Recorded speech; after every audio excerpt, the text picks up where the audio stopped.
যারা মূলত মাইক্রোসফট ওয়ার্ডে পিডিএফ ফাইল নিয়ে চিন্তিত যে কীভাবে আপনি মাইক্রোসফট ওয়ার্ডে যে পিডিএফ ফাইলগুলি থাকে এই ফাইলকে কীভাবে আপনি এডিটিং করবেন, তাদের জন্য মূলত এই ভিডিওটি। আজকে আপনাদেরকে দেখাবো যে কীভাবে অতি সহজে খুবই সামান্য একটি টেকনিক ব্যবহার করে আপনি আপনার মাইক্রোসফট ওয়ার্ডের যত বড় ফাইলে হোক না কেন কীভাবে আপনি সেই ফাইলটিকে পুনরায় এডিটিং করতে পারেন, সেই বিষয়টি মূলত আজকে আপনাদেরকে দেখাবো, যাতে আপনার পিডিএফের জাতীয় যে এডিটিং সমস্যাটা আছে এই সমস্যাতে আপনাদের ভুগতে না হয়।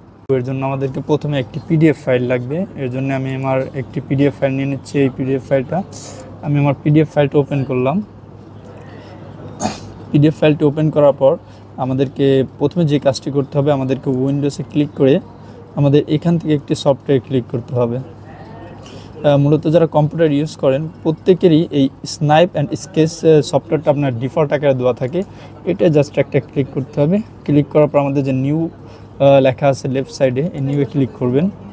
নিউয়ে ক্লিক করার পর আপনার যে ডিসপ্লেটা আছে এই ডিসপ্লেটা পুরোটা ব্লার হয়ে যাবে। মূলত আপনি যে প্লাস আইকনটা দেখতে পাচ্ছেন, আপনি মূলত কতটুকু এডিটিং করতে চাচ্ছেন ঠিক সতটাই। আমি যেহেতু পুরোটা এডিটিং করবো, আমি পুরোটাই নিচ্ছি। নেওয়ার পর জাস্ট ছেড়ে দেবেন। আপনি ছেড়ে দেওয়ার পর আপনাদেরকে মূলত ফাইলটি সেভ করতে হবে। সেভ করার জন্য সেভে অপশনে যাবেন। যাওয়ার পর এখানে আমি এটা কেটে দিয়ে 111 দিয়ে পিকচার ফোল্ডারে সেভ করলাম। জাস্ট সেভ করার পর আপনাকে দুইটা যে ডিসপ্লে আছে এই ডিসপ্লে দুটাই কেটে দিতে হবে। কেটে দেওয়ার পর আপনাকে এখন যে কাজটি করতে হবে, আপনাকে গুগল ক্রোমও ইউজ করতে হবে।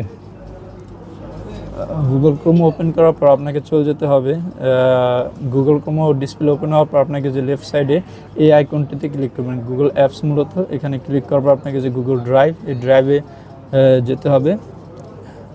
গুগল ড্রাইভ ওপেন করার পর যদি আপনার ফার্স্টে ওপেন করা, আপনার কিন্তু এরকম আসবে না। আপনাকে অবশ্যই গুগল অ্যাকাউন্ট দিয়ে এই সাইটটি আপনাকে লগ ইন করে নিতে হবে। এরপর আপনাকে নিউ এখানে ক্লিক করার পর আপনাকে ফাইল আপলোডে যাবেন। ফাইল আপলোডে ক্লিক করার পর আমরা যে পিকচারে যে ফাইলটা 11 দিয়ে সেভ করেছিলাম এই ফাইলটাকে ওপেন করতে হবে। জাস্ট এটার উপর দুটো ডাবল ক্লিক করলে হবে।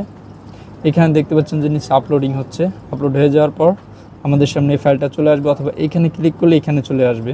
এরপর এই 3 ডটে ক্লিক করার পর ওপেন উইথে যেতে হবে। ওপেন উইথে যাওয়ার পর গুগল ডক্সে ক্লিক করতে হবে। গুগল ডক্সে ক্লিক করার পর হয়তো 2-4-5 সেকেন্ড আপনার সময় নিতে পারে। গুগল ডক্সে ঠিক আপনি এইরকম ওইরকম ওপেন হওয়ার পর আপনাকে উপরেরটা এই যে দেখা যাচ্ছে যে এখানে কপি করে এখানে পেস্ট হয়ে গেছে অটো, আমাদেরকে জাস্ট উপরেরটা ডিলিট করে দিতে হবে। এখন যে দাগটা রয়েছে এটাও আমাদেরকে ডিলিট করে দিতে হবে। আমরা চাইলে এটাও ডিলিট করে দিতে পারি। ডিলিট করে দেওয়ার পর আমাদেরকে ফাইলে আসতে হবে। আসার পর ডাউনলোড তারপর মাইক্রোসফট ওয়ার্ড ডক্সে ক্লিক করতে হবে। মাইক্রোসফট ওয়ার্ড ডক্স যখন আমরা ক্লিক করবো, আমাদের সামনে এরকম একটি ফাইল আসবে। এটি ডাউনলোড হওয়ার পর আমরা এটিকে ওপেন করব।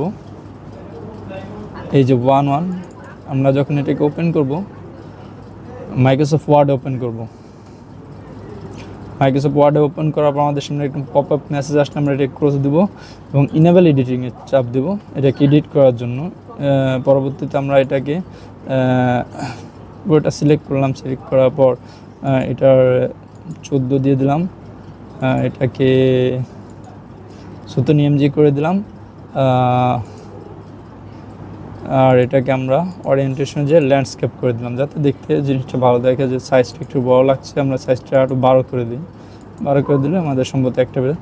আপনি কিন্তু দেখতে পাচ্ছেন যে খুব সহজে আপনি আপনার যে কোনো পিডিএফ ফাইল, মাইক্রোসফট ওয়ার্ডে যে পিডিএফ ফাইলগুলো আমরা করে থাকি, পিডিএফ ফাইল খুব সহজেই আপনি গুগল ডক্সের মাধ্যমে গুগল ডক্সকে বা গুগল ড্রাইভে ঢুকে গুগল ডক্সে ইউজ করে আপনি কিন্তু খুব সহজেই আপনার পিডিএফ ফাইলটিকে আপনি কিন্তু এডিটিং করতে পারছেন। অবশ্যই যদি আমার ভিডিওটি ভালো লেগে থাকে, অবশ্যই আমার চ্যানেলটিকে একটু সাবস্ক্রাইব করবেন এবং বেল বাটনটি বাজিয়ে দেবেন, যাতে পরবর্তীতে কোনো ভিডিও আসলে অবশ্যই আপনার নোটিফিকেশনের মাধ্যমে আপনি সেই ভিডিওটি দেখতে পারেন।